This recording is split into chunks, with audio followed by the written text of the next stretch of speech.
Nous allons parler, nous allons attaquer une série sur la sagesse. Parce que le peuple doit être sage. Parce que les enfants de Dieu doivent être sages. Alors pour cela, nous allons parler de la sagesse. Nous allons comprendre que la sagesse est une chose formidable. La sagesse est une chose capitale. La sagesse, c'est celle qui va t'ouvrir les portes de beaucoup de choses dans ta vie. Les portes de toutes les promesses de Dieu dans ta vie seront ouvertes parce que tu es sage. Est-ce que je parle à quelqu'un qui veut la sagesse? Et aujourd'hui, dans cette sagesse, nous parlerons de quelque chose de particulier. Nous parlerons de la sagesse qui bâtit. Si Teddy peut mettre comme titre, la sagesse qui bâtit. Alléluia. Nous voyons en parlant de sagesse, quand on parle de sagesse, nous prenons tout de suite l'exemple, nous faisons tout de suite allusion à qui? À Salomon. Salomon, dans la Bible, qui est le symbole même de la sagesse. Parce que Dieu a dit qu'il était sage, qu'après lui, personne d'autre ne serait plus sage que lui. Certainement dans sa génération. Hein. Pendant le temps qu'il vivait, personne ne pouvait être, ou personne n'était plus sage que Salomon. C'est pour ça qu'il est une référence pour nous en termes de sagesse. Mais nous voyons que la sagesse dont on parle, le monde aussi parle de sagesse. Dans le monde, nous voyons que les sages ont une bonne place, ont une place importante. Parce que les sages de ce monde, c'est eux qui donnent des conseils, ceux qui donnent la direction, ceux qui relèvent les gens qui sont fatigués, qui ont le dos courbé. Et tout cela, ils le font avec la sagesse du monde. Les proverbes de chez nous disent que la bouche d'un sage, elle pue. Mais quoi? Qui connaît cette sagesse? Hein? Ouais, vous ne connaissez même pas la sagesse du monde. Alors, si vous ne connaissez pas la sagesse du monde, au moins connaissez la sagesse divine, la sagesse de Dieu. Quelqu'un me dit amen. Recevez au moins la sagesse de Dieu. Si la sagesse du monde vous a échappé, ce n'est pas bien grave. La sagesse de Dieu est au-dessus de la sagesse du monde. Amen. Alors, dans ce qu'on a dit que la sagesse est symbolisée par la vie de Salomon, voyons ce que la vie de Salomon nous raconte. Dans 1 Roi chapitre 3, au verset 4, à partir du verset 4, Teddy va aider de lire. Tu as le micro avec toi? Voilà, à partir du verset 4 jusqu'au verset 27, mais bon, comme d'habitude, je risque de t'interrompre à tout moment. 1 Roi chapitre 3, à partir du verset 4.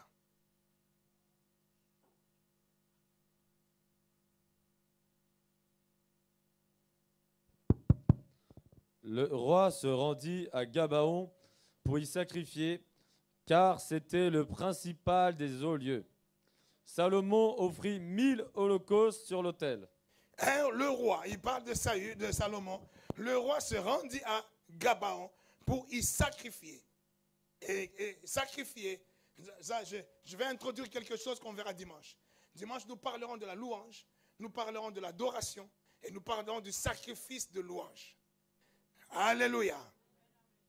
Et nous verrons que le roi, on commence par le roi Salomon, s'est rendu à Gabaon. Gabaon, c'était un lieu. C'était un lieu géographiquement localisé. Et dans ce lieu géographiquement localisé, il s'y est rendu pour donner des sacrifices. Ce n'est pas simplement des louanges, ce n'est pas simplement une adoration, mais pour y donner des sacrifices. Et nous verrons le dimanche la différence entre sacrifice et tous les autres louanges ou adorations et tout ce qu'on peut faire. Dîme, aumône et tout le reste. Le sacrifice. Et il s'est rendu pas n'importe où, mais il s'est rendu à un lieu géographiquement localisé, à un lieu précis. Pourquoi seulement ce lieu? Pourquoi pas ailleurs? Mais seulement Gabaon. Nous allons voir encore cela dimanche. Pourquoi un lieu comme Gabaon? pour y rendre des sacrifices. Et nous comprendrons l'importance du sacrifice dans la vie d'un chrétien. Parce qu'un chrétien, ce ne doit pas être un humain comme tous les humains. Un chrétien, c'est un homme exceptionnel. C'est un homme surnaturel. C'est un homme d'esprit. Un homme spirituel. Et un homme spirituel doit déclencher les choses spirituellement. Un homme surnaturel, c'est quelqu'un qui sait déclencher les choses d'une manière surnaturelle. Et tu ne vivras pas comme n'importe qui. Tu ne vivras pas comme tout le monde. Tu vivras comme un homme surnaturel. Quelqu'un me donne un bon amen. Oui, je déclenche le surnaturel dans mes as au nom de Jésus. Je crois que nous rentrons dans un temps puissant. Un temps du surnaturel, où nous verrons la différence entre ceux qui sont des hommes simples, ceux qui sont des simples humains, et ceux qui croient qu'ils sont des hommes et des femmes surnaturels. Dis à ton voisin, je suis un homme spirituel. Dis-lui aussi, je suis un homme surnaturel. Et on verra la différence. Et il s'est rendu à Gabaon, qui était un lieu. Et puis Salomon, il fait quoi? Il offrit 1000 holocaustes sur l'autel. Continue. À Gabaon, l'Éternel apparut en songe pendant la nuit, et Dieu lui dit, demande ce que tu veux que je te donne. À Gabaon, dans ce lieu géographiquement localisé, il eut un songe. Dieu lui apparaît et lui demande. Il lui dit, demande-moi tout ce que tu veux. Alléluia. Il lui demande cela où? À Gabaon. Dans un lieu particulier. Dans un lieu précis. Et il demande cela après qu'il ait fait quoi? Après qu'il ait fait des sacrifices. Et en offrant 1000 holocaustes à Dieu. Et Dieu lui apparaît pour lui dire, demande-moi tout ce que tu veux. Quelqu'un me donne un bon amen. Quelqu'un veut que Dieu lui demande, que tu puisses lui demander tout ce que tu veux. Est-ce que tu veux que Dieu te demande tout ce que tu veux? Aujourd'hui, Dieu va te demander tout ce que tu veux. Si peut-être pas aujourd'hui, mais dimanche. Dimanche, Dieu te demandera tout ce que tu veux. Et tu pourras lui demander tout ce que tu veux. Mais aujourd'hui, on parle de Salomon. Et Dieu lui dit, demande-moi tout ce que... Continue. Salomon répondit, tu as traité avec une grande bienveillance ton serviteur David, mon père, parce qu'il marchait en ta présence dans la fidélité, dans la justice et dans la droiture de cœur envers toi. Tu lui as conservé cette grande bienveillance et tu lui as donné un trône comme on le voit aujourd'hui. Continue. Maintenant, Éternel, mon Dieu, tu as fait régner ton serviteur à la place de David, mon père, et moi, je ne suis qu'un jeune homme, je n'ai point d'expérience. Ton serviteur est au milieu du peuple que tu as choisi, peuple immense qui ne peut être ni compté ni nombré à cause de sa multitude. Accorde donc à ton serviteur un cœur intelligent. Pour juger ton peuple, pour discerner le bien du mal. Car qui pourrait juger ton peuple, ce peuple si nombreux? Verset 10. Cette demande de Salomon plut au Seigneur. Cette demande de Salomon plut au Seigneur. Nous voyons que c'est cette demande que Salomon... On lui dit, demande-moi tout ce que tu veux. Tout de suite, quelqu'un va dire, donne-moi de vivre longtemps. Donne-moi d'être milliardaire. Donne-moi d'avoir toutes les femmes que je veux. Donne-moi d'avoir des jets privés. Donne-moi d'avoir une île particulière par moi. Donne-moi d'être roi, d'être président. Donne-moi la santé. Tu vas demander tout ce que tu veux. Mais Salomon n'a pas demandé toutes ces choses. Salomon, il n'a pas regardé à lui. Parce que quand tu demandes des choses, donne-moi le mariage, donne-moi ceci, tu regardes à toi. Mais Salomon n'a pas regardé à lui. C'est là que ça commence la sagesse de Salomon. Il ne regarde pas à lui. Il regarde et dit, tu m'as donné la tête du pays. Tu m'as donné la royauté. C'est une charge importante. Tu m'as donné le mariage. C'est une charge importante. Tu m'as donné de l'argent. C'est une charge importante. Tu m'as donné d'être entrepreneur. C'est une charge importante. Mais pour que je puisse arriver à bien gouverner ce que tu m'as accordé, à bien gouverner l'entreprise que tu m'as donnée, à bien gouverner le mariage que tu m'as donné, à bien gouverner l'argent que tu as mis entre mes mains, je te prie, donne-moi un cœur intelligent. En fait, il est en train de dire, donne-moi la sagesse.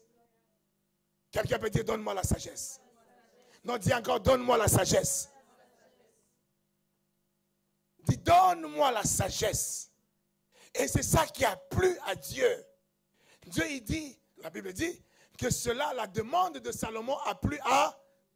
Est-ce que tu peux demander la sagesse aujourd'hui au nom de Jésus? Demande la sagesse. Dis, Seigneur, donne-moi la sagesse. Non, dis-le encore, donne-moi la sagesse.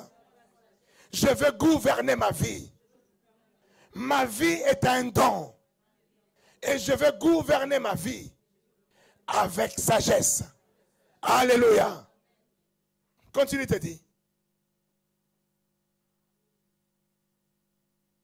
Et Dieu lui dit, puisque c'est là ce que tu demandes, puisque tu ne demandes pour toi ni une longue vie, ni les richesses, ni la mort de tes ennemis, et que tu demandes de l'intelligence pour exercer la justice. Tu ne demandes même pas la mort de tes ennemis.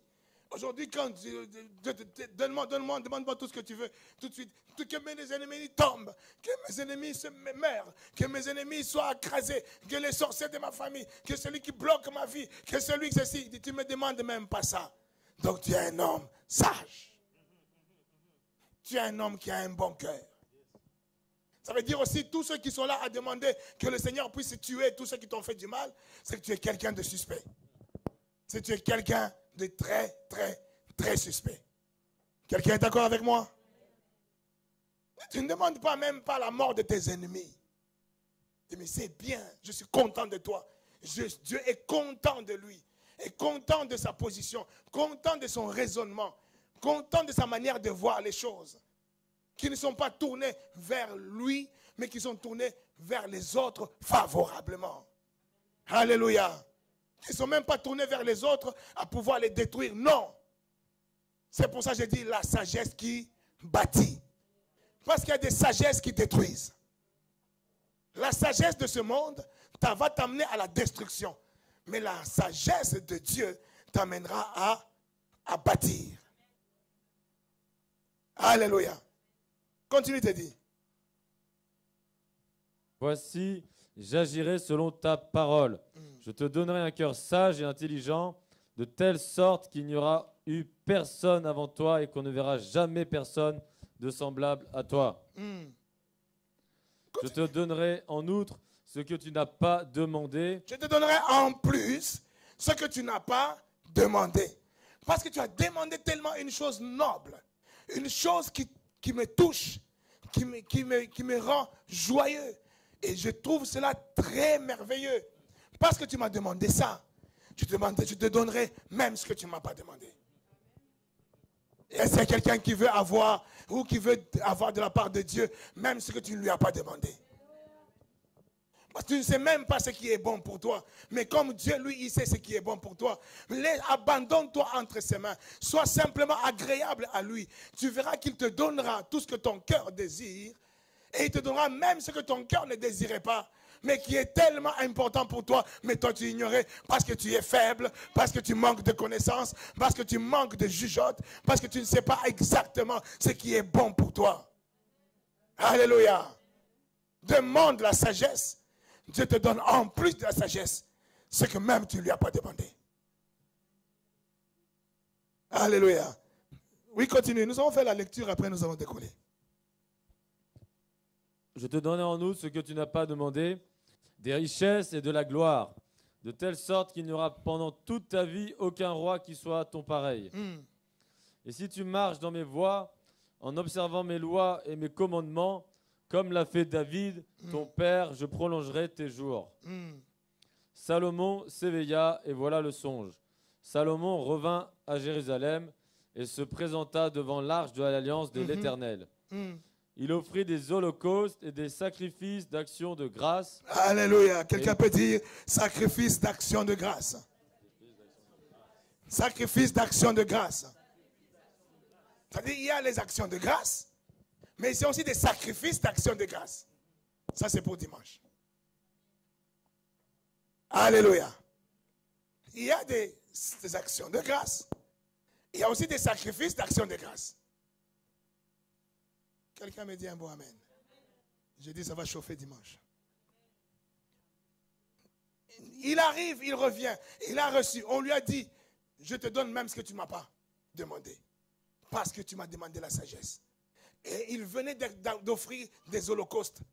Il venait d'offrir des sacrifices à Dieu dans un lieu particulier. Et voilà que Dieu lui dit, à cause de cela, demande-moi tout ce que tu veux.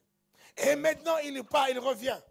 Après avoir entendu, avoir reçu la promesse, il revient maintenant à la maison. Et il va encore devant Dieu, devant l'arche de Dieu. Et il présente encore des holocaustes, encore des sacrifices. Il rend grâce à Dieu. Alléluia. Est-ce que vous voyez un tel homme? Ce n'est pas par hasard que Dieu lui a dit que personne ne sera plus sage que toi de toute ta génération. Personne ne sera plus riche que toi de toute ta génération.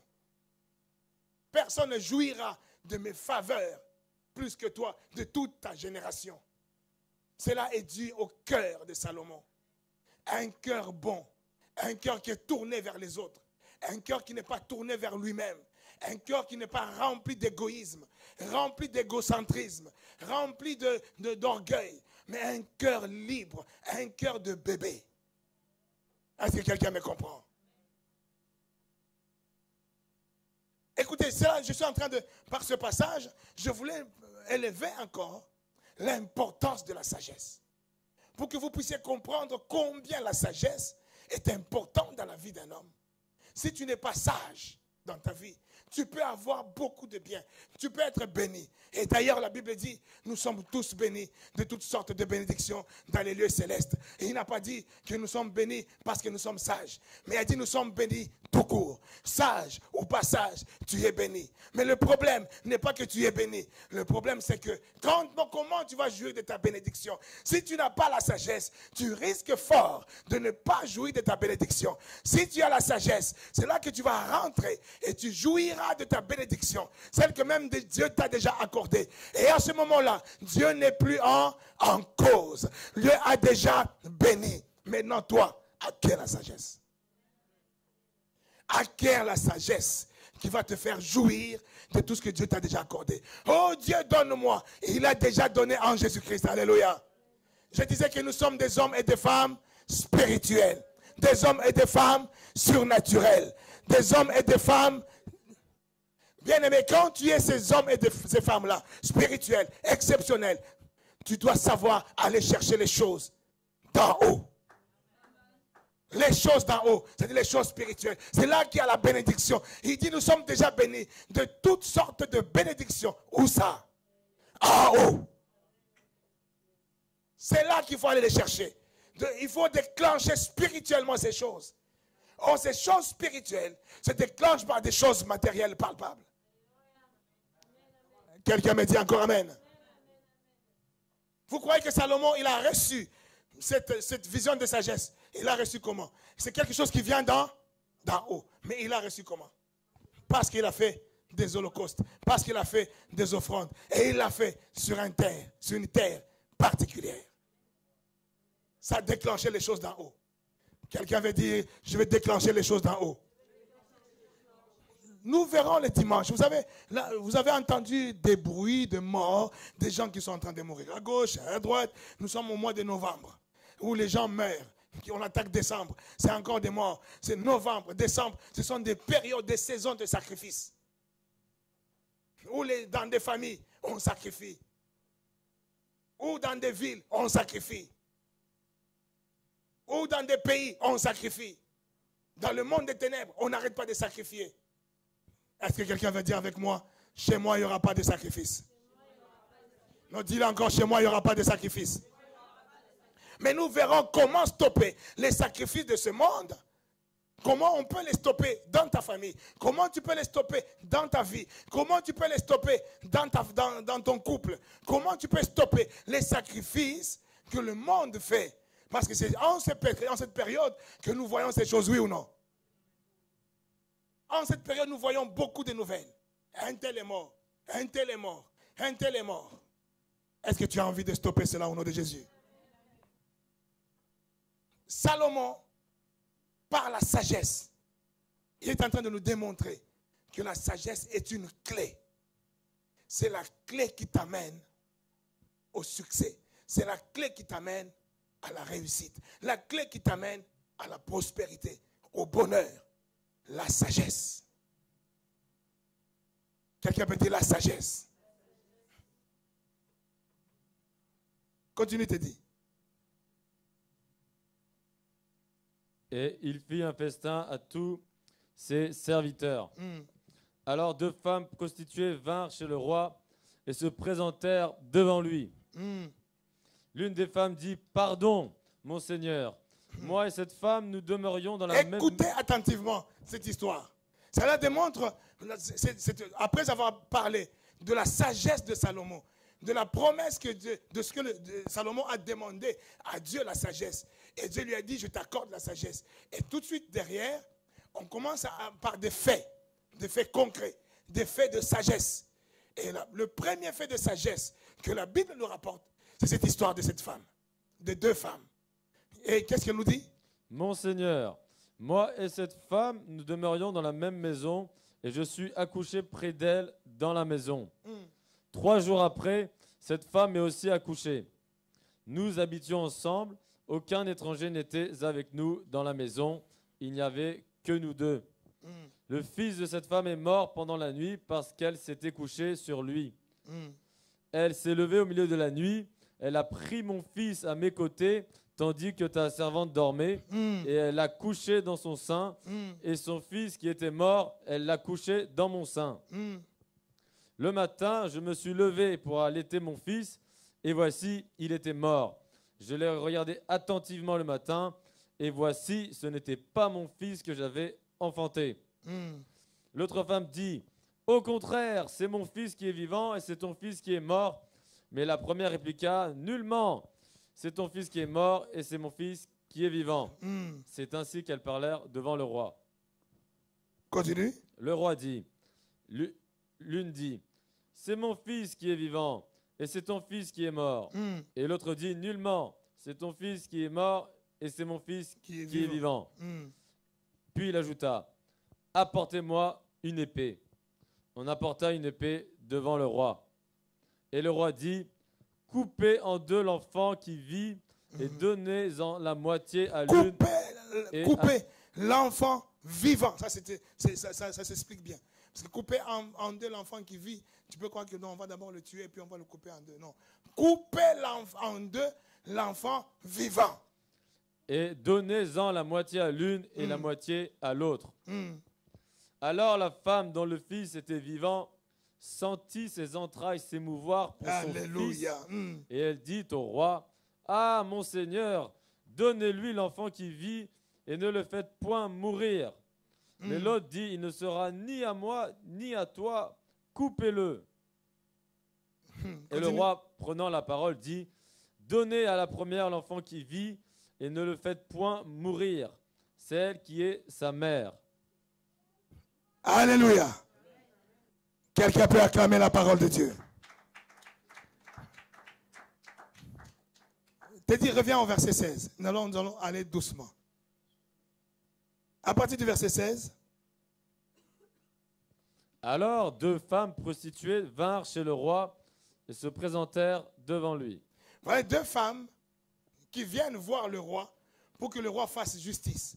Et le roi doit faire justice en toute sagesse. Alléluia. Et là, à travers l'histoire de ces 2 femmes, nous allons voir premièrement une femme qui est dans une logique de destruction, et une femme qui est dans une logique de bâtir. Entre les 2 femmes, nous verrons la grande différence. Beaucoup dans ce monde, beaucoup d'enfants de Dieu sont dans la logique de destruction. Mais ils ne savent pas qu'ils sont dans une logique de destruction. Ils sont en train de détruire pendant qu'ils ne se rendent pas compte que je suis en train de détruire. Tout simplement par manque de sagesse. Et d'autres, beaucoup de chrétiens, ceux qui vont aller loin, ils sont dans une logique de bâtir. Et ceux qui sont dans la logique de bâtir, on ne le voit pas toujours de premier abord. Ils semblent des fois, souvent même perdants. Souvent, ils semblent être en défaite. Souvent, ils semblent être en échec. Mais c'est eux qui sont dans la logique de bâtir, alors que le monde voit comme s'ils sont en échec. Je dis à quelqu'un, sois dans la logique de bâtir. Sois dans la logique de bâtir. Pour cela, tu as besoin de sagesse. Alléluia. Les deux femmes se présentent devant Salomon. La Bible dit, quelle est l'histoire? C'était quoi l'histoire? C'est-à-dire la femme, les deux ont eu un enfant. Toutes les deux ont accouché. L'enfantement peut être représenté ou peut représenter les choses que Dieu t'a déjà préparées. Parce que quand tu enfantes un bébé qui vient, c'est un don de Dieu. Un enfant nous est né, c'est un don de Dieu.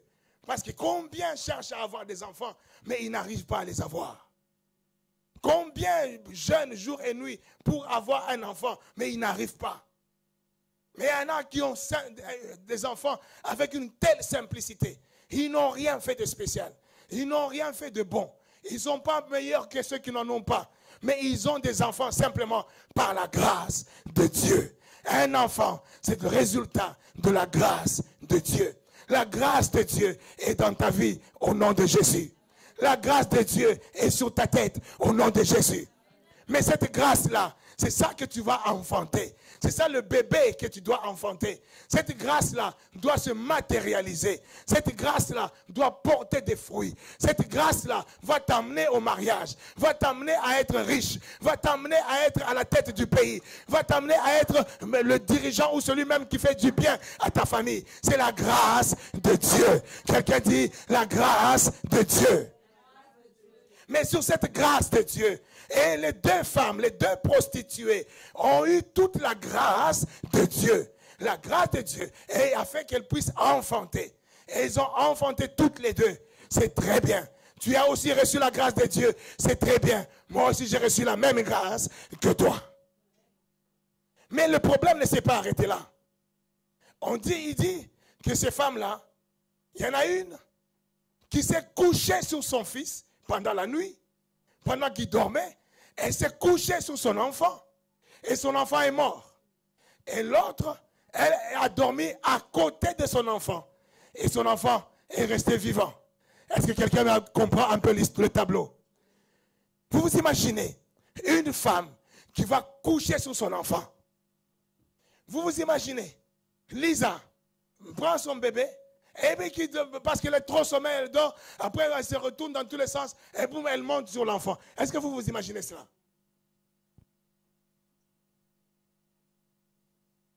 Une personne qui est capable, une femme capable de coucher sur son enfant, c'est une femme inconsciente. Donc, quand tu n'as pas de sagesse, tu es inconscient. Ou alors, quand on voit quelqu'un qui est inconscient, on comprend qu'il n'a pas, il manque de sagesse. Est-ce que quelqu'un me saisit? La conscience, c'est quoi? Est-ce que vous avez... Je ne sais pas si vous avez déjà essayé ça. Nous, quand on était petits, on a fait beaucoup de choses. On a expérimenté beaucoup de choses. Il m'est arrivé d'être petit. On montait, j'étais d'ailleurs scout. À un moment donné, on nous apprenait à grimper dans des arbres même aussi hauts. On montait dans des arbres, tout ça, pour faire des exercices. Et des fois, tu es dans l'arbre, tu dois te reposer dans l'arbre. Dans l'arbre, sur une branche. Tu te reposes là. Donc tu dors. Tu dors sur une branche d'arbre. Mais je n'ai jamais vu, du temps où j'étais scout, du temps qu'on faisait ce genre de choses, je n'ai jamais vu quelqu'un dormir dans l'arbre et tomber. Pourquoi? Parce que quand tu montes dans l'arbre, ton esprit, ta conscience mémorise l'environnement. il prend possession de l'environnement et automatiquement il enregistre que dans l'environnement d'un côté et de l'autre, c'est vide. Donc si je dois dormir, c'est sur cette branche-là. Automatiquement quand il a enregistré et quand tu vas dormir, ton intelligence ne travaille plus, mais ta conscience continue à travailler. Et ta conscience t'empêche de tourner d'un côté ou de l'autre, sinon tu vas tomber parce que c'est déjà enregistré en toi. Quelqu'un me dit amen? C'est ça le début, c'est ça la conscience. La conscience t'amène à photocopier et à enregistrer l'environnement dans lequel tu es.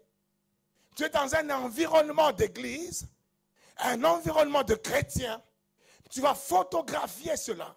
Et tu sais que je suis dans cet environnement. Il y a des choses que je ne peux pas faire. Il y a des choses que je dois faire. Et il y a des choses que je peux faire. Parce que j'ai photographié l'environnement. Là, tu es un homme conscient. Là, tu as la conscience avec toi. Et si tu as la conscience avec toi, tu sauras que dans cet environnement dans lequel je suis, c'est l'environnement des hommes et des femmes spirituels, des hommes et des femmes surnaturels, des hommes et des femmes exceptionnels. Pour cela, il y a des choses que je dois faire, il y a des choses que je ne dois pas faire, et il y a des choses que je peux faire. Quelqu'un me donne un bon amen. Je suis en train de parler de la conscience. Que sois conscient, c'est le début de la sagesse. Beaucoup de chrétiens ne sont pas conscients. Beaucoup de chrétiens ne sont pas sages. Tu es dans un environnement chrétien, mais nous sommes là un jeudi où on est en train de diffuser, on est en train de déployer la gloire de Dieu au travers de sa parole. Mais toi, tu es absent. Mais tu es absent pourquoi? Tu es absent à ne rien faire. Toi, tu restes sagement à la maison. Parce que, il fait froid, je n'ai pas envie de bouger aujourd'hui. Oh, j'en ai marre. Oh, je suis fatigué. Oui, je suis cela. Mais tu diras tout ce que tu veux. Mais tu n'es pas à la bonne place. Tu n'es pas au bon endroit. Là où doit aller ton cœur. Là où on apprend la sagesse. Là où on reçoit la sagesse. C'est le même qui va te rendre riche. C'est le même qui va t'amener au mariage. C'est le même qui va te faire de toi la femme ou l'homme que Dieu a dit que tu es. Par sa grâce. Quelqu'un me donne encore amen. Tu n'arrives pas à prendre conscience que je suis, Dieu m'a fait grâce. Là où les hommes, je vois des belles femmes qui cherchent le mariage qui ne trouvent pas. Je vois des beaux hommes qui cherchent des femmes, des bonnes femmes qui ne trouvent pas. Mais moi, j'ai déjà un mariage. J'ai déjà mon mari. Je suis déjà marié. Mais tu prends cela. Tu ne photocopies pas ce mariage. Tu ne l'enregistres pas dans ton cœur. Et toi, à la place d'enregistrer dans ton cœur, pour savoir tu es dans le mariage. Il y a des choses que je dois faire, des choses que je ne dois pas faire, et des choses que je peux faire. Est-ce que quelqu'un me saisit? Tu es inconscient. Et tu manques de sagesse. Parlant de sagesse, la Bible nous dit, il y a un livre, tout un livre, qui nous apprend la sagesse. Qui nous apprend beaucoup de sagesse. C'est le livre des Proverbes. Proverbes chapitre 1er, verset 1er. On explique c'est quoi les proverbes. Le but des proverbes. La raison des proverbes. Commence par le verset 1er. Proverbe 1:1. Nous reviendrons sur la femme.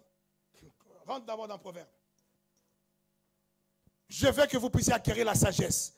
Vous avez reçu des bénédictions. Nous allons rentrer en 2018 avec toutes nos bénédictions. Mais si tu ne saisis pas ta sagesse, il y a un vent qui est en train de souffler. Il y a un vent qui est en train de balayer pour que tu ne puisses pas atteindre. Tu ne puisses pas rentrer dans 2018 avec la promesse que Dieu t'avait déjà accordée. Et cette promesse, elle s'accomplira. Elle s'accomplira certainement, même 24 heures avant que tu rentres en 2018. Mais cela ne dépend pas de Dieu, parce que Dieu a déjà libéré. Mais cela dépend de comment tu rentres avec sagesse. Vas-y, te dis. Proverbe 1:1. Proverbe de Salomon, fils de David, roi d'Israël. Pour connaître la sagesse et l'instruction, pour comprendre les paroles de l'intelligence, pour recevoir des leçons de bon sens, de justice, d'équité et de droiture, pour donner aux simples du discernement, au jeune homme de la connaissance et de la réflexion. Que le sage écoute et il augmentera son savoir. Et celui qui est intelligent acquérera de l'habileté. Alléluia. Continue. pour saisir le sens d'un proverbe ou d'une énigme, des paroles des sages et de leurs sentences. La crainte de l'Éternel est le commencement de la science. La crainte de l'Éternel, c'est le commencement de l'intelligence, le commencement de la connaissance, le commencement de la sagesse. Les insensés méprisent la sagesse Les insensés méprisent la sagesse et l'instruction. et l'instruction. Ils n'aiment pas l'instruction. Ils ne viennent pas là où il y a l'instruction. L'instruction, c'est ce que je suis en train de faire. Tous les jeudis, je fais une instruction. Tous les dimanches, je fais une instruction. À l'école des leaders, je fais des instructions. Et l'insensé n'aime pas ça. Dis ça, ce n'est pas moi. Un insensé n'aime pas ça. Quand on commence à donner les instructions, soit il s'arrange pour ne pas être là, ou alors quand il est là, il s'arrange pour dormir. C'est ça un insensé. Quelqu'un qui manque de sagesse. Les gens pensent que être sage, c'est être là sérieux, tu ne parles pas beaucoup, tu ne bronches pas beaucoup. Oh, bon, je suis quelqu'un de sage. Mais tu es insensé parce que tu n'es pas là. Tu n'es pas là aujourd'hui, tu es un insensé. Tu ne sais pas que nous rentrons dans une période délicate où les bénédictions des gens sont grignotées, où les promesses des gens sont tuées, où les choses vivantes que Dieu accorde aux personnes sont en train d'être persécutées pour les faire mourir. Mais toi, en bon insensé, tu trouves que non, tu peux être partout, sauf là où il y a l'instruction et la sagesse de Dieu. Et il dit que les proverbes, Proverbe 1.1, il commence par là, il explique, c'est proverbes de Salomon, et ces proverbes, Dieu a donné ces proverbes pour instruire les gens, pour amener les gens à l'intelligence, pour amener les gens à la sagesse, pour que les gens puissent être formés. Parce que Dieu sait que cette sagesse est importante pour ta vie.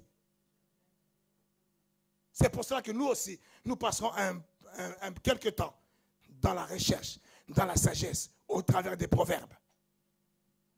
Alléluia. Proverbe 14 au verset 1er, il dit, une sagesse comme ça, des proverbes. Proverbe 14, 1. Une femme. La femme sage bâtit sa maison. Une femme sage bâtit. Ça veut dire une femme sage doit être dans la logique de bâtissement et non pas dans la logique de destruction. Une femme sage, dans toute chose qui se présente devant elle, elle doit rentrer dans une logique de bâtir et non dans une logique de détruire. Si tu fais l'inverse, c'est que tu n'es pas une femme sage, tu es une femme insensée. Et les femmes insensées, nous verrons plus tard ce qui peut arriver. Alléluia. Amen. Revenons maintenant à la femme. Deux femmes. Deux femmes qui ont eu deux enfants. Deux femmes qui ont eu la même grâce. Deux femmes qui ont reçu la même grâce. De la manière où nous avons reçu la même grâce, nous tous. Mais c'est de ces deux femmes, nous voyons qu'il y a une qui est sage et une qui n'est pas sage, qui est insensée. Revenons là-dessus. C'était dans 1 Roi chapitre 3, verset 17.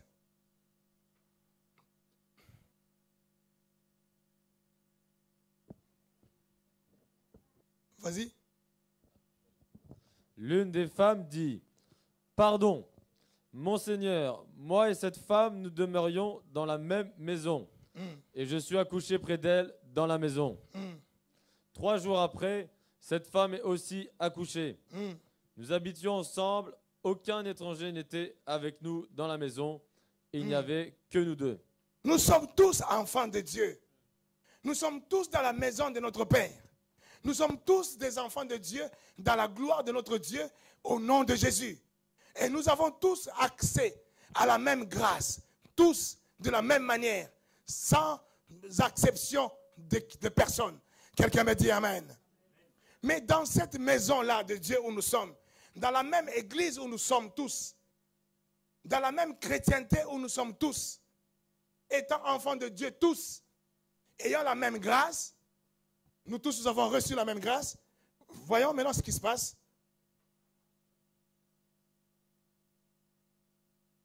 le fils de cette femme est mort pendant la nuit parce qu'elle s'était couchée sur lui. Là, il y en a un qui a gâché sa grâce. Il y en a un qui est couché sur sa grâce. Il y en a un qui a craché sur sa grâce. Il y en a un qui a pris sa grâce et qui l'a mis au pourceau. Il y en a un qui a pris sa grâce et qui a joué avec. Il y en a un qui, parce qu'il a été inconscient, parce qu'il n'a pas été sage, parce qu'il n'a pas pris la mesure de la grâce, n'a pas réalisé la grâce que Dieu m'a faite. Tu n'as pas réalisé la grâce que tu as d'être ce que tu es. Est-ce que quelqu'un me dit Amen? Mais comme tu ne réalises pas la grâce d'être ce que tu es, qu'est-ce qui se passe? Tu vas fouler aux pieds cette grâce. Tu vas te coucher sur cette grâce. Tu vas piétiner cette grâce. Tu vas abîmer cette grâce. Tu vas détruire ton mariage. Tu vas détruire ta richesse. Quelqu'un me dit Amen. Amen.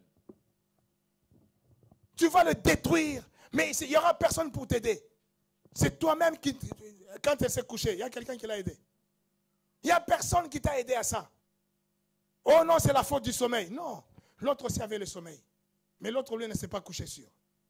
Est-ce que quelqu'un me saisit? Non, c'est la faute de la nuit. Parce que c'est la nuit. Non, c'était la nuit aussi pour l'autre. Mais l'autre ne s'est pas couché sur son enfant parce que c'était la nuit.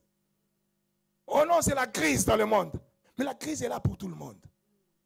Est-ce que quelqu'un me comprend? Mais ce n'est pas parce qu'il y a la crise que maintenant, tu vas fouler aux pieds la grâce de Dieu. Fouler aux pieds la grâce que Dieu t'a faite d'être ce que tu es. Alléluia. Et il explique maintenant, on avance doucement. Il dit, s'est levée au milieu de la nuit. Elle s'est levée au milieu de la nuit. Au milieu de la nuit. Laisse-moi te dire, la nuit, c'est un mauvais présage. Quand on parle de la nuit, c'est un mauvais présage. Se lever au milieu de la nuit, c'est que tu es quelqu'un de suspect. Donc tu es quelqu'un qui fait les choses dans les ténèbres, qui fait les choses dans le noir, dans le secret, que personne ne sache. Moi, je fabrique, je ne sais pas quoi, mais les gens ne savent pas. Je fabrique, ils vont voir seulement, Tu es insensé. Tu es un insensé. Ce n'est pas la nuit qu'il faut faire ça. On travaille pendant qu'il fait jour. On ne travaille pas pendant qu'il fait nuit. C'est ce que dit la Bible. Elle fait les choses dans la nuit. Et il dit, non seulement c'était dans la nuit, elle fait quoi? Elle a pris mon fils à mes côtés, tandis que ta servante dormait. Pendant que l'autre dormait, elle, dans la nuit, elle vient sur la pointe des pieds. Sur la pointe des pieds. Peut-être elle veut faire. Stop. Elle attend. Quand elle reste calme, elle avance encore sur la pointe des pieds. Elle vient pour prendre son bébé et échanger son bébé. C'est un monde de la nuit. C'est le monde des insensés. Le monde des gens qui vivent avec des secrets. Le monde des gens qui vivent avec des choses. Même ta femme ne sait même pas que tu es en train de faire ces choses. C'est un secret. Dès que la femme tourne à gauche, toi tu tournes à droite. Il ne faut pas qu'elle sache. Dès qu'elle tourne à droite, toi tu tournes à gauche. Elle ne doit pas voir. Tu vis dans le secret. Tu es une femme insensée et tu vas dormir sur ton enfant. C'est pour cela que tu dors sur ton enfant. Parce que dans ton cœur est rempli de noirceur, rempli de nuit, rempli de noir, rempli de secrets. Tu as des gens à qui tu parles, ton mari ne doit pas savoir. Tu as des gens avec qui tu traites, ta femme ne doit pas être au courant. Mais tu es quelqu'un de secret. Mais le secret avec qui? Avec celui que Dieu a dit que les deux font une seule chair. Et ce que Dieu a joint, que nul ne puisse le... Tu méprises même la parole de Dieu. Tu méprises la parole. Et qui est en train de séparer? C'est toi-même. Est-ce qu'il y a quelqu'un qui t'aide? Non. Il n'y a personne qui t'aide. C'est toi-même qui est en train de t'aider toi-même à coucher sur ton enfant. Alléluia. Et comme tu as couché sur ta promesse, comme tu couches sur toutes tes bénédictions, comme tu te couches sur toutes les grâces que Dieu t'a mis, qu'est-ce qui se passe dans ton cœur? Tes yeux sont tournés vers les grâces des autres. Les grâces des autres deviennent agréables. Ah, les autres. Ah, regarde-moi. Moi, depuis que. Moi, je sais. Moi, c'est là. Et les autres, ils n'ont pas souffert comme moi. Moi, j'ai trop souffert. Et ils n'ont pas fait comme ça. Il n'y a que les autres que tu vois. Mais en fait, ce que tu es en train de voir, ce n'est pas la vérité. Ce que tu es en train de voir, tu es en train de voir le fruit de tout simplement du fait que toi-même tu t'es plongé dans la nuit. Et quand tu es dans la nuit, tu ne peux pas bien voir. Il faut que tu sortes dans le jour pour que tu voies clairement. Il faut que tu sortes là où les choses sont libres, là où les choses sont exposées, là où ce que tu fais est libre d'être exposé. Tu n'as pas peur que les gens sachent que je fais ceci, parce que même s'ils veulent me combattre, ils ne pourront pas me combattre, parce que celui qui est en moi m'a rendu plus que vainqueur. Alléluia. La vie de secret que tu veux mener, c'est tout simplement parce que tu es insensé, parce que tu n'as pas de sagesse avec toi. Et tu verras, et l'ennemi fera en sorte que tu vois que tout ce qui t'appartient n'a pas de valeur. C'est ce qui appartient aux autres qui a maintenant de la valeur. Tu deviens envieux. L'envie, c'est un fruit du manque de sagesse. Envier l'autre. Ah, moi, Dieu ne m'a pas fait belle comme Edith. Alors, c'est pour cela que... Non, ne regarde pas Edith, toi si tu es belle. Oui ou non? Mais quand tu commences à te poser ce genre de questions dans ton cœur, je déclare au nom de Jésus que tes yeux s'ouvrent, que tu repères cela et que tu dises, désormais, je refuse d'être dans le noir. Et je veux être dans la sagesse au nom de Jésus. Change de logique.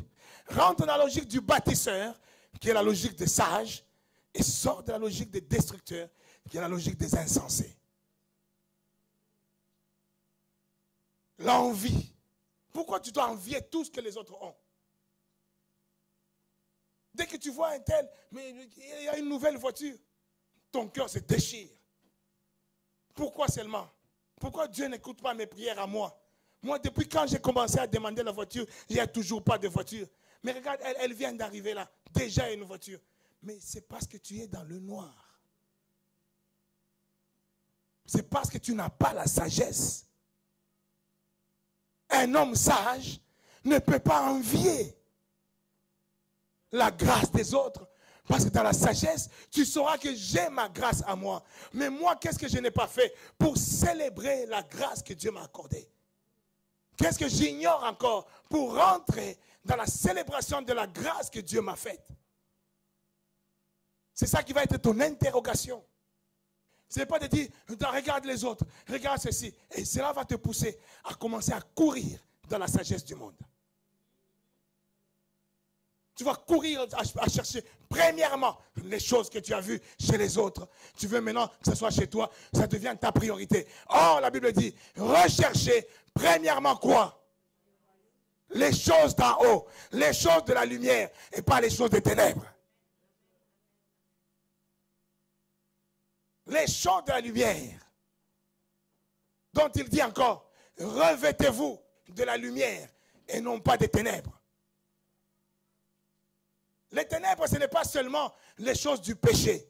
Les ténèbres, ce sont les choses qui se font quand ton raisonnement, quand ton attitude, quand tes pensées est tournée vers le noir. Tout ce que tu vas faire là est du ténèbre. Tu es en train de faire une bonne affaire, mais tes pensées sont tournées vers le noir. Cette bonne affaire devient une œuvre des ténèbres. Quelqu'un me dit encore amen. Si tu veux faire des choses merveilleuses, grandioses, qui prospèrent, rentre dans la lumière. Dans la lumière, il n'y a pas de cachotterie. Dans la lumière, il n'y a pas de secret. Il n'y a pas la nuit de profiter, la nuit de marcher sur la pointe des pieds pour aller échanger l'enfant que tu as envie. Parce que toi, tu as dilapidé, toi, tu as ébousillé, toi, tu as laissé tomber, tu as brisé le mariage que Dieu t'avait déjà donné. Toi-même, tu l'as cassé, tu l'as déchiré et tu vas aller chercher le mariage des autres. Est-ce que quelqu'un me dit amen? Je sais que je parle à quelqu'un. quelqu'un qui est en train de me suivre au travers des médias, quelqu'un qui est en train de me suivre au travers de Facebook, je parle à quelqu'un. Et je veux que tu te révoltes aujourd'hui, que tu te dises, il faut que je rentre dans ma grâce, je rentre dans ma bénédiction. Et pour cela, je dois me détourner de toutes les choses de la cachotterie. Je dois être ouvert, libre. Quand tu fais les choses, tu n'es pas libre. Oui ou non? Quand tu te caches là, est-ce que tu es libre? Mais toi, tu crois que tu es libre. Tu crois que je fais ce que je veux. Moi, à cet instant, je veux prendre ce bébé-là, je vais le prendre, je suis libre. Mais tu n'es pas libre. Même si tu le prends, tu n'es pas libre. Alléluia. Un homme libre, c'est quelqu'un qui n'a pas honte de dire, je n'ai pas. Moi, je n'ai pas de sous. En ce moment, je suis fauché. Je suis libre. Est-ce que j'ai honte de dire ça à quelqu'un? Alléluia. Qui ne sait pas ici, de vous tous, que moi, mon loyer de la maison, je le paye avec mes allocations? Qui ne le sait pas? Qui ne le sait pas? Parce que je n'ai pas honte de le dire. Oui ou non? Mais j'ai décidé de ne plus le faire. Parce que je rentre dans une autre dimension de ma foi. Quelqu'un me dit amen. Je suis libre. Moi, je ne vois pas quelque chose que quelqu'un peut sortir avec. Dis non, j'ai un secret de pasteur Shimba ou de prophète. J'ai un secret pour lui et je vais le sortir. Je n'en sais, je ne connais pas. Il n'y en a pas. Il n'y en a pas. Que quoi? Que autrefois j'étais. Oui, autrefois j'étais. Et alors? Et maintenant? S'il y a un pasteur qui est tellement libre et qui parle tellement librement de ce qu'il était, j'aurai le premier, c'est moi. Hein? Le premier, c'est moi. Oh non, mais il frappait sa femme. Vous ne savez pas. Et avec même des détails. Hein? Non, si, c'est ça la liberté. Quand tu es libre, c'est que tu es guéri. Tu es guéri. Quand tu es dans la cachotterie, c'est que tu es malade. Tu n'es pas encore guéri. Les choses là que tu caches, tu n'en es pas encore guéri. C'est pour ça que tu as même honte de parler de ça. Parce que tu sais qu'à tout moment, tu peux retomber dedans. Cette femme-là, de nuit, elle va prendre le bébé qu'elle convoite parce qu'elle-même, elle a dilapidé sa propre grâce. Nous sommes dans une période où la grâce de Dieu doit se manifester dans ta vie au nom de Jésus. Et tu dois jouir de cette grâce dans cette dimension surnaturelle que nous sommes en train de proclamer au nom de Jésus. Pour cela, sors du noir, rentre dans la lumière. Ne t'attache pas aux choses du noir, attache-toi aux choses de la lumière. Bien-aimé, la distraction est en train de rentrer au milieu de l'église. Et c'est un temps, c'est une période où l'ennemi sait que si tu es éveillé dans la lumière, il ne peut rien contre toi. Mais il t'amène dans des distractions. Je viens du Congo, bien-aimé dans le Seigneur. J'ai vu deux façades, deux faces. Des gens concentrés et des gens distraits. On m'a amené quelque part, le samedi, quelque part pour se détendre. Ce n'est pas mauvais de se détendre, oui ou non? Oui, il faut savoir décompresser et tout ça. On m'a amené quelque part pour se descendre, pour décompresser. Où les gens ils sont là au bord d'une piscine. Et je dis, oui, bon, pourquoi pas? Non, ça me décompresse, hein, pourquoi pas? Mais au bord de la piscine, on est en train de manger, tout ça. Mais j'avais l'impression que je vais perdre ma tête. J'avais l'impression que je vais perdre ma tête. C'était de la musique à fond, la caisse. Ça bombardait de la musique. Mais quelle musique? Quelle musique? Des insanités. Toutes les danses obscènes du pays. À longueur de soirée, je dois me les coltiner, ces trucs-là. Mais j'avais l'impression que ma tête va péter. J'avais l'impression. Mais même ce que je mangeais n'était même plus bon dans ma bouche. À cause de ce que j'entendais. À longueur de soirée. Heureusement, c'était qu'une soirée, hein, une petite. Et si c'était à longueur de journée, merci. Hein. Merci les dégâts. Et là, je me dis, non. Moi, dans cet endroit, être dans la piscine, c'est pas un péché. Écouter la musique, ce n'est pas un péché. Et toutes ces choses, ce n'est pas un péché. Mais, je suis en train de perdre quelque chose. Je suis en train de perdre quelque chose. Le Seigneur dit dans Luc chapitre 18, il dit, faites attention à la manière dont tu prêtes l'oreille à quoi? Ton oreille entend quoi? À longueur de journée, tu entends quoi? C'est ce que tu entends qui fera de toi soit un homme ou une femme sage, ou alors un homme ou une femme insensé. Ce que tu entends à longueur de journée. Si tu entends à longueur de journée, ma péca, épaulette, j'étais là, ma tête allait péter. Ma tête, j'ai dit, Seigneur, fais vite qu'on sorte d'ici. J'ai dit, est-ce que je ne peux pas dire qu'il baisse même la musique, Tu ne peux pas demander parce que tu es le seul. Tu vois des gens, il y a des gens qui sont venus là en car, ils ont loué tout un bus. Et des gens qui, dans la semaine, tu les vois dans des banques avec des costumes, des cravates, avec des tailleurs là, dans des banques. Mais tu les vois là, ma père, épaulette. Je dis, mais c'est pas possible. Et je dis, mais c'est pour cela que ce pays ne tourne pas rond. Sincèrement, ce pays-là ne tourne pas rond.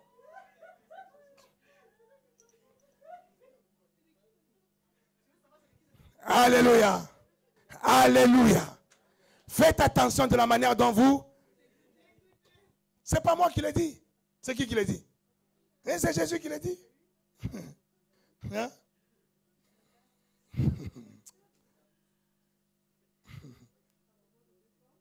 Écoutez ce qu'il dit. C'est Luc chapitre 8, verset 18. Il dit quoi? Faites donc attention à la manière dont vous écoutez. Car à celui qui a, on donnera encore davantage. Mais à celui qui n'a pas, on ôtera même ce qu'il avait, ce qu'il croyait avoir. Je ne sais pas si vous comprenez la profondeur de ça. À cause d'écouter. Hein? À cause, donc, ça se rapporte à ce que tu écoutes. Et on te dit par rapport à ce que tu écoutes, soit on t'ajoutera des choses, soit on te retirera même ce que tu croyais que tu avais. À cause de ce que tu écoutes. Alors toi tu écoutes quoi? Tu écoutes quoi? Tous les jours tu es entouré seulement de gens qui sont en train de critiquer l'église. Oh non, moi en ce moment je ne comprends pas. Oh non, moi il y a ceci. Oh non, c'est là, c'est là.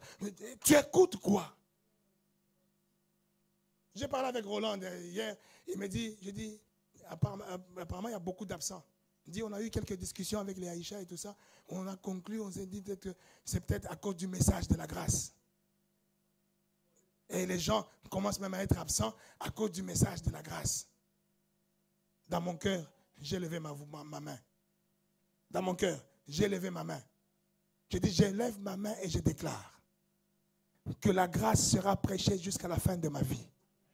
Au nom de... Parce que ceci est la preuve que je suis dans le bon. Si on ne t'a pas encore dit ça, tu n'as pas encore prêché dans ta vie la grâce. Si on ne t'a pas posé cette question-là, si tu n'as pas encore vu, parce que je prêche la grâce, les gens commencent à se disperser, les gens ne viennent plus, ils viennent quand ils veulent. Oui, parce qu'il y a la grâce, et tout ça, parce qu'il y a la grâce. Si les gens ne réagissent pas comme ça, c'est que je n'ai pas encore prêché la grâce. C'est parce que je prêche la grâce que les gens commencent à vivre ces choses. Mais ce sont des gens qui sont ballottés un peu contre vents et marées, qui ne comprennent pas encore où est-ce qu'il faut se positionner les deux pieds. Les deux pieds dans la grâce, c'est une bénédiction. Les deux pieds dans la grâce, c'est une sagesse. Et quand tu sors un pied dans la grâce, un pied dans la loi, tu es dans le syncrétisme et là tu es en train de te perdre.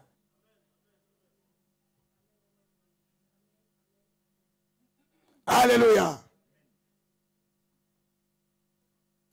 On a été invité dans une église le dimanche. L'autre dimanche, j'étais avec maman dans une église, une grande église de Kinshasa. Je ne sais pas si c'est peut-être la plus grande église tenue par un pasteur congolais à Kinshasa. Parce qu'apparemment, il y a des églises qui sont des Ivoiriens, des Nigériens, mais c'est Dieu qui a voulu qu'on aille là-bas. J'étais très bien reçu par le pasteur que j'ai béni en passant, le pasteur Respect. Vraiment un homme de bien. Je lui ai posé une question. J'ai dit, comment tu as fait pour amener ton assemblée à avoir cette culture? Parce que j'ai vu une culture qui m'avait donné envie de pleurer. Je dis, c'est pas vrai. Les gens aiment Dieu. Et les gens sont attachés à la grâce de Dieu. Même des enfants attachés à la grâce de Dieu. Ça m'avait donné envie même de pleurer. Je lui pose la question, qu'est-ce qui s'est passé? Qu'est-ce que tu as fait comment pour arriver à ça? Il me dit, quand j'ai commencé à amener les gens dans cette culture, à appliquer, à enseigner cette vérité, j'ai été critiqué par tout le monde. Tout le monde m'a critiqué. Les voisins, j'étais devenu l'objet des critiques de tout le monde. Mais j'ai persévéré parce que je sais que c'est la vérité. Et je sais que c'est ça qui va amener les gens à la bénédiction. J'ai persévéré contre les critiques, contre les vents et marées. Dès à ce moment-là, je n'avais pas grand monde dans l'église. Je n'avais que la majorité, c'était des étudiants. Des gens qui n'avaient rien. Aujourd'hui,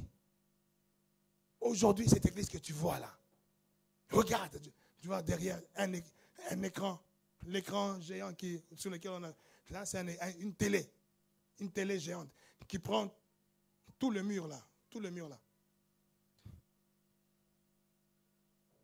vois ces écrans là, d'autres à côté, ils ont coûté 70 000 $.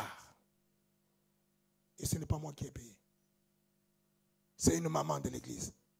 Et je lui ai dit, papa, je viens je sais pas, de Chine, j'ai vu dans une église, il y avait des écrans, je vais payer les mêmes écrans ici. Ça coûte combien?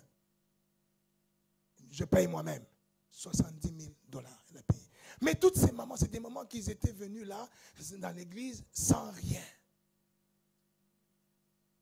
Mais aujourd'hui, qui sont capables de payer 70 000 € pour équiper l'église. Et vous croyez que c'est le fruit d'un jour? Mais tu ne peux pas être patiente. Tu ne peux pas être patient. L'espérance, la foi, il y a la patience là-dedans. Et la persévérance là-dedans. On n'a même pas encore prêché la grâce. On vient à peine de commencer de prêcher la grâce. Et tu es déjà impatient. Tu es déjà impatient. Tu veux voir tout de suite les résultats. Comme j'aime bien dire, les résultats qui sont rapides, les fruits qui sont rapides, ce sont des faux fruits. C'est des fruits en plastique. Les bons fruits, ça prend du temps à se former. Est-ce que quelqu'un me dit amen? Je prêche la grâce. Je prêcherai la grâce. Parce que c'est la vérité. Pas parce que c'est un mouvement. Pas parce que c'est quelque chose que je viens de découvrir. Non, parce que c'est la vérité. Alléluia. Vous voulez qu'on vous enseigne des mensonges? Quand on vous enseigne la vérité, vous ne voulez pas. Vous voulez des mensonges. Attention à la manière dont vous êtes. Les choses que vous entendez. Tu t'assois avec des moqueurs. Tu es en train d'emmagasiner. La Bible dit, dans Marc chapitre 4, Marc chapitre 4, verset 16, il dit quoi? Marc chapitre 4, verset 16. Les autres, pareillement, reçoivent la semence dans les endroits pierreux. Il commence par écouter. Au verset 3. Au verset 3. Il commence par écouter. Écoutez, un semeur sorti pour semer. Un semeur est sorti pour faire quoi? Alors, Comme il semait, une partie de la semence tomba le long du chemin. Une partie tombe le long du chemin. Les oiseaux vinrent Les oiseaux, ils arrivent. et la mangèrent. Ils commencent à manger la semence. C'est normal ou pas? C'est normal.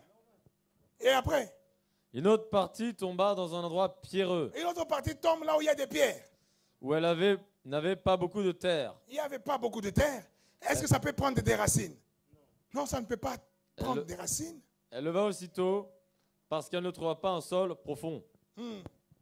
Mais quand le soleil parut, elle fut brûlée et sécha, faute de racines. Faute de racines. Ils vont sécher, ils vont se brûler parce qu'ils sont tombés sur de la pierre. Ils ne sont pas tombés sur de la pierre. Ils sont tombés sur une terre pierreuse. Continue. Une autre partie tomba parmi les épines. Les épines montèrent et l'étouffèrent, et elle ne donna point de fruits. Une autre partie de la semence tombe sur quoi? Sur une terre épineuse. C'est toujours une terre.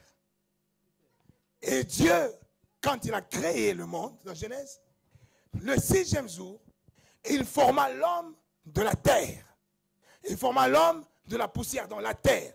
Donc nous sommes des hommes qui ont été formés par la terre. Et comme une terre, nous sommes censés recevoir des semences. Quelqu'un me dit amen. Nous sommes censés recevoir des... Et le semeur, quand il vient, quelle est la semence qu'il va mettre de cette terre-là? C'est là que quand tu sautes, saute, viens le verset 14. Verset 14. Le semeur sème la parole. Le semeur, il sème quoi? Il sème la parole. Qu'est-ce que quelqu'un me comprend? Nous sommes une terre. Nous avons été faits de terre. Et toute parole que nous entendons est une sémence. Est-ce que je parle à l'église? Toute parole que nous entendons est une sémence. Alors qu'est-ce que tu entends? Qu'est-ce que tu entends à longueur de journée? Hier, nous étions à Compiègne avec Olivier et Hervé. Posez la question. On a passé, je ne sais même pas combien de temps on a passé là-bas. Je ne sais pas, 4 heures ou 5 heures du temps. 5 heures du temps à parler. À parler de la bonne parole. À parler de Jésus. Moi, personnellement, je n'avais pas mangé. Je n'avais pas encore mangé. Et j'avais faim. Mais tellement qu'on a parlé, je n'avais plus faim. Et j'ai vérifié que la parole qui dit, quand le Seigneur dit, ma nourriture à moi, c'est de faire l'œuvre de mon Père. Ma nourriture à moi, c'est de parler de la part de Dieu. Je l'ai vérifié hier. On a tellement parlé de bonnes choses. Tellement parlé au sujet de Christ que je n'avais plus faim. On n'avait même pas envie de partir. Nous avons quitté la maison, il était quelle heure? 1h du matin. 1h du matin, on a quitté Compiègne pour arriver ici à Paris à pratiquement 3h du matin. On ne voyait même pas l'heure passer à cause de ce qu'on entendait, à cause de ce qu'on disait. Des choses qui t'édifient, des choses qui te bâtissent, des choses qui te fortifient. Imaginez-vous le même temps, si on l'a passé à entendre Mapeka et Paulette. Tu sors de là abruti, tu sors de là appauvri, même ton langage change. Là où tu devais parler normalement à quelqu'un, tu vas l'insulter. Là où tu devais être poli, tu deviens vulgaire. Parce que ça devient une normalité pour toi. À cause de ce que tu as entendu à longueur de temps. Quelqu'un me donne un bon amen. Est-ce qu'il y a quelqu'un qui est d'accord avec moi? Mais quand tu sors d'une telle discussion, je vous dis, à Kinshasa, j'étais avec le pasteur Jean Bosco, mais il y a des fois, on n'arrivait pas à se quitter. On sort du culte, je viens de prêcher, après le culte, on est dans le bureau, on parle de la parole de Dieu, On parle. C'est tellement bon. Avec tous les gens qui sont là, il a fallu que le protocole vienne l'extirper. Dire non, papa, c'est l'heure de partir, tu dois rentrer. Et comme le protocole vient de mettre la pression, il dit, ah, ça ce sont mes anges gardiens, nous devons partir. Ils viennent me signaler que non, là je suis trop resté, il y a le chemin, il y a tout ça, on doit partir. Non, mais tellement qu'on a bien parlé, tellement qu'on parle des bonnes choses, il n'a même pas besoin de son chauffeur. Il dit, chauffeur, rentre chez toi. Je rentre avec le prophète dans sa voiture. Parce qu'il faut qu'on continue à parler. On a continué à parler jusqu'à mon hôtel. Il dit non, on va dans ton hôtel, on va manger là-bas. On va parler. On s'assoit, on parle. On a parlé tellement qu'on a parlé. On s'est rendu compte, il est 1h du matin. Et le pays n'était pas bon ce jour-là. Ce jour-là, il y avait des mouvements bizarres, des militaires un peu partout, des barrages un peu partout. On dit c'est dangereux. Donc je devais être censé maintenant aller l'accompagner chez lui. Pour qu'il retourne chez lui, parce que son chauffeur à cette heure-là est déjà parti. Et on voit que la ville était bizarre et qu'on était 1h du matin. On dit, il dit non, c'est pas grave. Il prend une chambre dans mon hôtel. Il dit, comme ça je dors sur place, je partirai demain matin. Et on en profitait, on reste encore, on parle encore, jusqu'à 3h du matin. Parce que ce sont des bonnes choses. Tu sors de ces choses-là, tu es grandi. Tu sors de ces choses-là, tu es transformé. Tu es énervé contre la bassesse, énervé contre la médiocrité, énervé contre les ruses et les mensonges du diable. C'est ça les bonnes discussions. Mais toi, qu'est-ce que tu discutes? Tu fais de 2 heures, 3 heures, 4 heures au téléphone, mais tu parles de quoi? Il dit c'est une semence. Il dit, le semeur, quand il est sorti, il est venu semer quoi? La parole. Ce que tu entends là est en train de te conditionner. Alors, tu as la responsabilité de choisir ce que tu dois entendre et ce que tu ne dois pas entendre. C'est ta responsabilité. Il n'y a personne qui va choisir pour toi. C'est toi qui choisis. Tu es dans quel milieu? Le milieu des gens qui ne veulent même pas entendre parler. Vous savez, le pasteur Respect, il disait une chose. Il dit, j'enseigne à mes enfants comment donner à Dieu. Comment offrir à Dieu. Comment sacrifier à Dieu. Je les enseigne depuis. Il dit, un jour, il y a des enfants de l'église, mais des enfants qui sont proches et tout ça, qui viennent me voir. Il dit, papa, et daddy, il y a là, est-ce que tu ne peux pas un peu doser l'histoire de l'argent, de donner l'argent, tout ça? Parce que beaucoup de gens sont en train de fuir à cause de ça, de l'argent. Et puis même nous-mêmes, nous avons du mal à inviter les gens, nos amis à l'église, parce qu'on les connaît. Si on les invite et puis qu'ils trouvent qu'on est en train de parler l'argent, ils ne vont plus revenir, ils vont nous critiquer. Hein, vous entendez ça? Ça ne t'est pas arrivé, toi? Non, toi, ça ne t'a pas traversé la tête. Un peu beaucoup, oui. Ouais. Il dit, j'ai regardé mes enfants dans les yeux. Je leur dis, les mêmes amis là, qui vont critiquer, dont vous avez honte d'amener à l'église, parce qu'à l'église, on parle d'argent. On parle de donner à Dieu. Vous avez honte de cela. Les mêmes amis, vous n'avez pas honte quand ils vous amènent chez leur maîtresse, où ils vont donner l'argent, c'est des maîtresses. Ils vont donner l'argent, c'est le 2e bureau, c'est le 3e bureau. Là, ils n'ont pas honte. Et vous n'avez pas honte de les accompagner. Mais vous voulez avoir honte de les amener à l'église où on vient donner à qui? À une maîtresse. On vient donner à Dieu. Et ici, c'est seulement ça. Je lève ma main et je déclare que je parlerai d'argent jusqu'à ce que Jésus reviendra.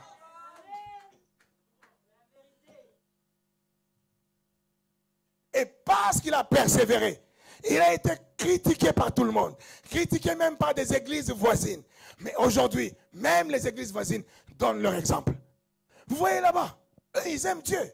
Vous voyez, ils sont en train de construire. Ils ont construit une école maternelle, une école primaire. Ils vont entrer dans le secondaire. Et là, ils ont ceci. Ils ont acheté telle parcelle. Ils ont fait ceci. Vous voyez là-bas, ça devient une référence aujourd'hui. Ceux qui les critiquaient, aujourd'hui, leur pointent du doigt comme étant une référence.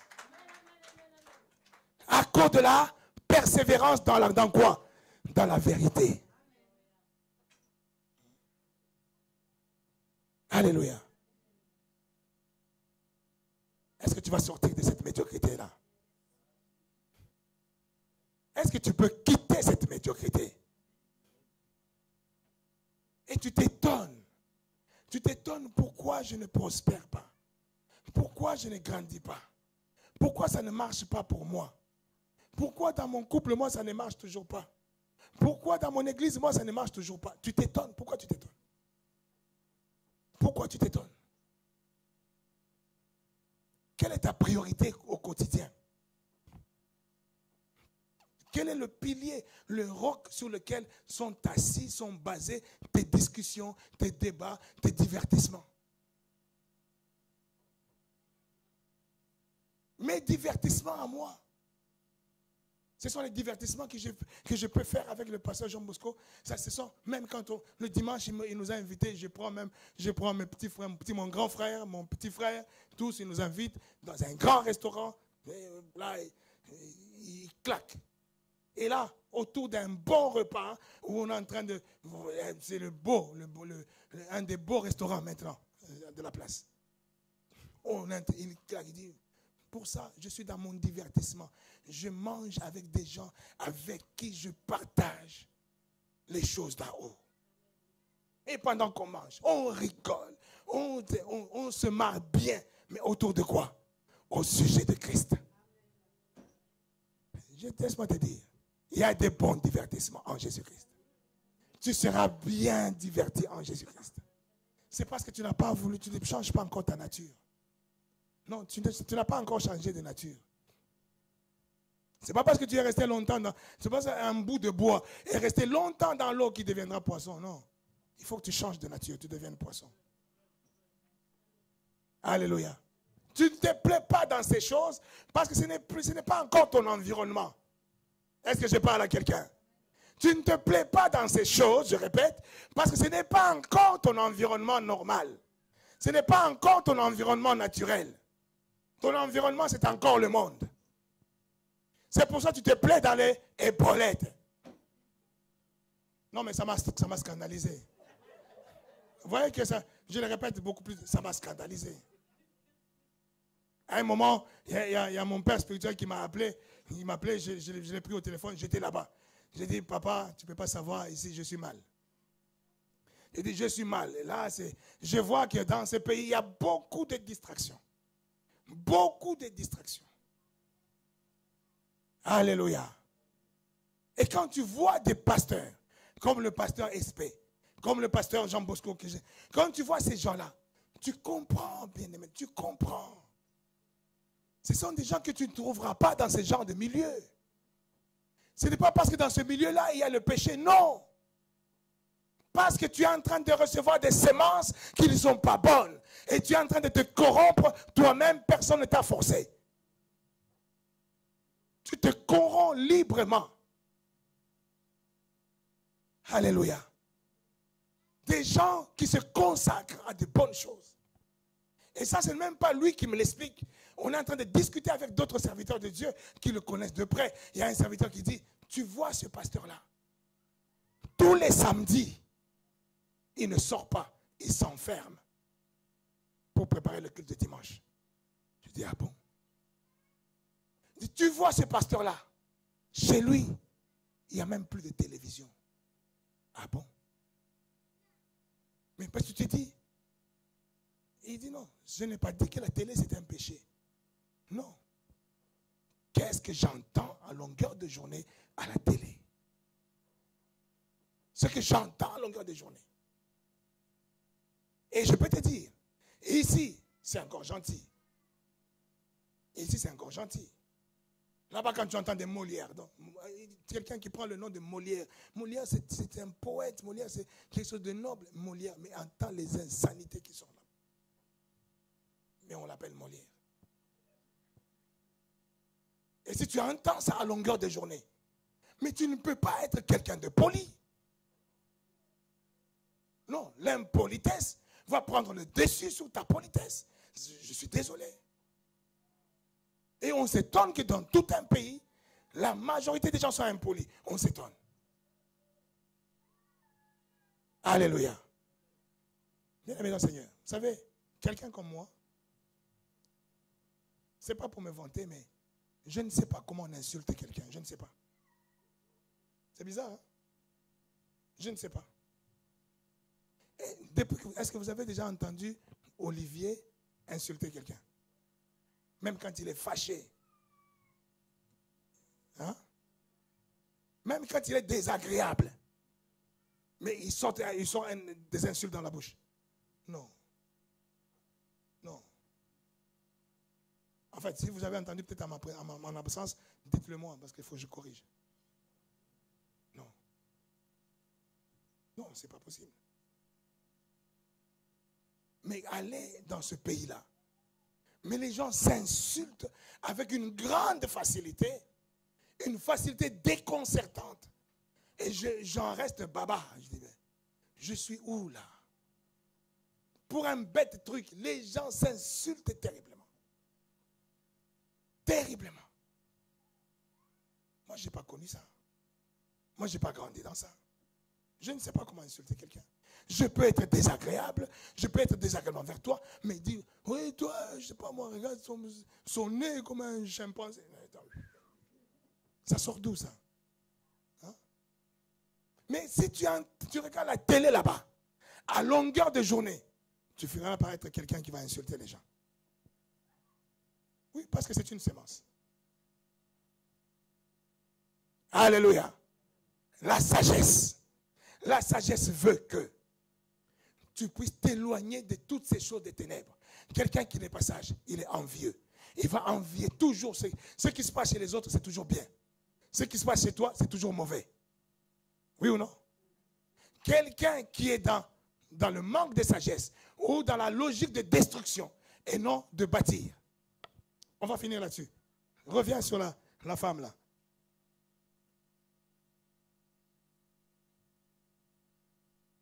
Vous avez compris, hein, que nous sommes des terres.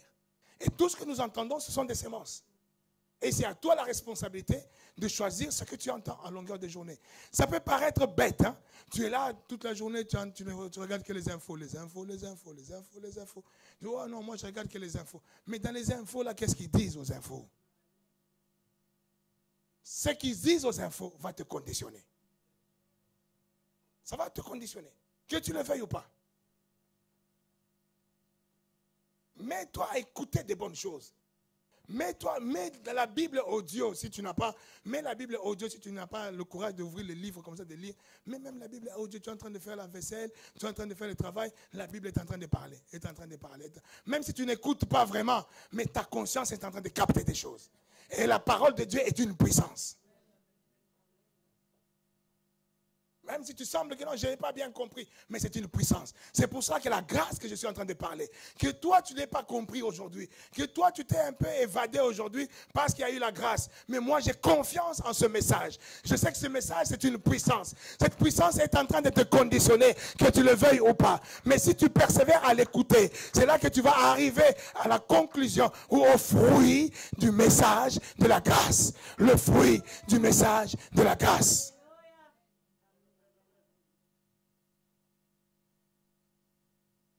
Le témoignage de la grâce est fort. Le témoignage de la grâce est puissant. Et laisse-moi te dire, quand ce message commence à rentrer en toi, il va rentrer timidement.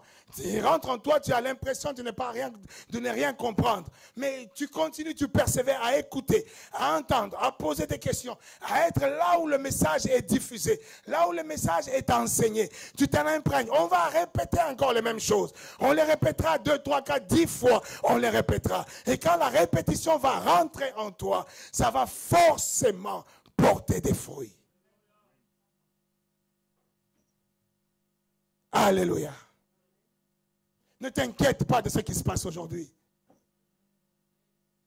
Ne t'inquiète pas. J'ai été invité à voir la parcelle que l'église sans précieux du pasteur Jean Bosco, ils ont acheté pour bâtir leur futur temple. J'ai parlé en langue. J'ai parlé en langue. Parce que j'ai vu les choses que Dieu m'avait déjà montrées. J'ai vu les choses que Dieu m'avait montrées. Je m'inquiétais, je me posais quelques questions sur le pasteur. Je dis, papa, cet homme-là, avec tout ce qu'il a, Seigneur, comment ça se fait? Il n'a pas le niveau d'argent, le niveau des temples qui équivaut à ce qu'il dit, parce que dans tout mon cœur, quand j'entends ce qu'il parle, je sens dans tous mes tripes que c'est la vérité qui est en train de couler. Mais comment il n'est pas à ce niveau-là? Je m'inquiétais. Je me posais des questions. Et je lui ai même dit, papa, moi, des fois, j'ai prié pour toi, je m'inquiète. Je dis, mais comment ça se fait? Mais quand j'ai été voir la parcelle, l'emplacement même d'abord, un emplacement où n'importe qui, tu débarques au Congo, à Kinshasa, tu ne peux pas le louper. Tu le verras. Et maintenant, cet emplacement-là, il y a des maisons dedans, des maisons, il y a même des immeubles dedans. Mais tous ces immeubles-là, c'est maintenant à l'église.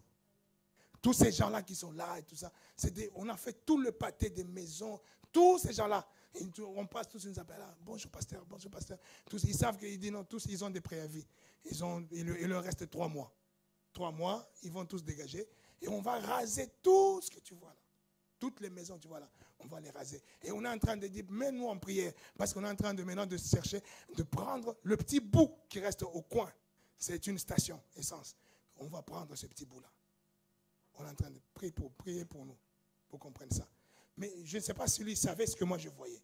Moi, je voyais autre chose.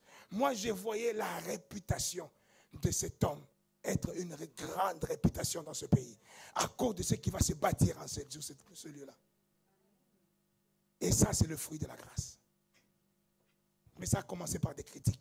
Ça a commencé par des rejets. Ça a commencé par tout le monde qui lui tourne le dos. Ça a commencé même par ses propres enfants même qui sont partis. Mais parce qu'il persévère dans la vérité, voilà les choses qui arrivent. Voilà les choses qui se projettent. Je n'ai pas peur. Oh non, un tel ne vient plus. J'ai un souci, je suis un père. Ça me fait mal. J'ai mal au cœur que de ne pas voir telle tête, telle tête. Mais je me fais mal, pas pour moi. J'ai mal pour lui ou pour elle. Parce que je sais que tu es en train d'aller dans la perdition. Je le sais. Et j'ai mal pour toi. Que nous sommes en train de décoller, mais toi tu es en train de rester sur les quais. J'ai mal pour toi. Je vous expliquerai dimanche pourquoi dans ma ville, comme Saint-Michel-sur-Orge, un avion ne peut pas atterrir.